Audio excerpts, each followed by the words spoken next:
Alejandro Mayorkas. But let's get an insider's perspective on that and everything else tonight with Brittany Martinez. She was the comms director to former Speaker Kevin McCarthy, and she's up late with me tonight here on the Final Five for the very first time. Good to see you tonight. Thanks for having me. Okay, so you are not working on the Hill at this point. I am not, no. So as you take a step back and see everything playing out right now, I mean, literally, you've been there, you were there with a former Speaker. What goes through your mind when you see this playing out? Yeah, I am a House Republican staffer through and through, and it's tough to watch. It doesn't give me any pleasure to say that they're having a really hard time. You know, what you said with the impeachment of Mayorkas, then right after that, they went into the failed Israel vote. So I think that they need to get it together.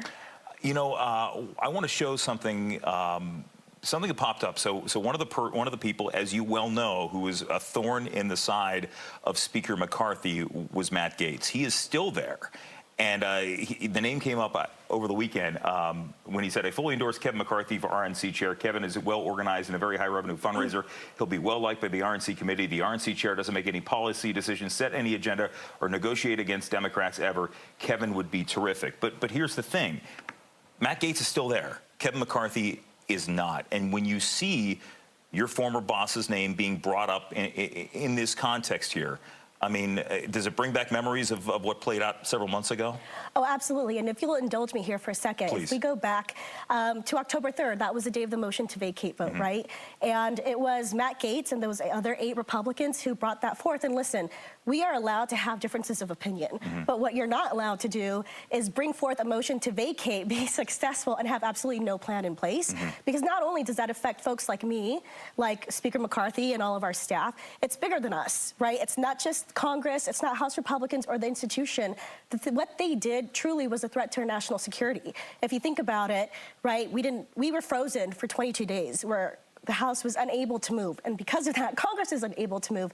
And guess what happened on October 7th? Yeah. The attack, by Hamas. And so for anyone to suggest or be naive about the fact that our foreign competitors are always watching us, they are, and so we just have to be cognizant of that. Something that many people have said is it's not just the Gaetz 8 here, the so-called Gaetz 8, but it was also the Democrats, because you had every single Democrat vote to remove Kevin McCarthy. I can't imagine there was an expectation that you were going to have stragglers in there, because it's good for the party. I mean, let's be honest, both parties play for what's good for the party in addition to what's good for the country, you would hope here. Yeah, I mean, I don't think that was unexpected in any way. I think that's how we thought things would go. But it's unfortunate. And I think the fact that Congress is in chaos once again is just a testament to the fact that, you know, maybe Speaker McCarthy was doing a stand-up job. I mean, before he was vacated on September 30th, he kept the government funded.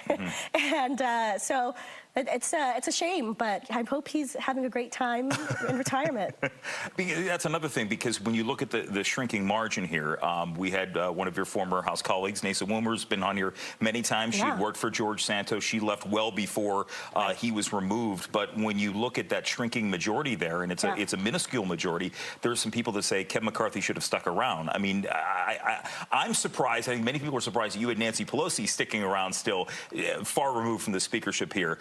When you hear people say that McCarthy kind of gave up on the Congress by leaving, I mean, what's your reaction to that? I mean, I would disagree with that wholly. I think that he gave his all for so long. He started in the state legislature, then to Congress, was in leadership for a dozen+ years. And at the end of the day, he's still always going to work to help the American people, just in a different way. So as a Republican, as you look at where they go from here, Speaker Johnson, I mean, he was well-liked. I mean, he was in there for 3 terms, but seemed to be well-liked because he was the only one after every single one of these votes that didn't have many detractors out there. What do you think? What should the Republican Party do moving ahead as we go into what is going to be another election year here? Well, I think what we have to consider is the fact that we have such a slim majority that's even smaller than it was when we first started a year ago. So when you're trying to negotiate from a position of strength, unfortunately, that strength isn't there to the capacity that you might hope and think that it is. So I think you have to be willing to come to the negotiating table and work with your colleagues on the opposite side of the aisle, particularly as we only have the House. Democrats have both the White House and the Senate. So I think you have to be willing to work with others. And that's something, it's a lost art in many ways in this city, as you know. I did see today that they unveiled in the House there's some sort of joint collaboration area for Democrats and Republicans to work together. Hopefully that gets some use.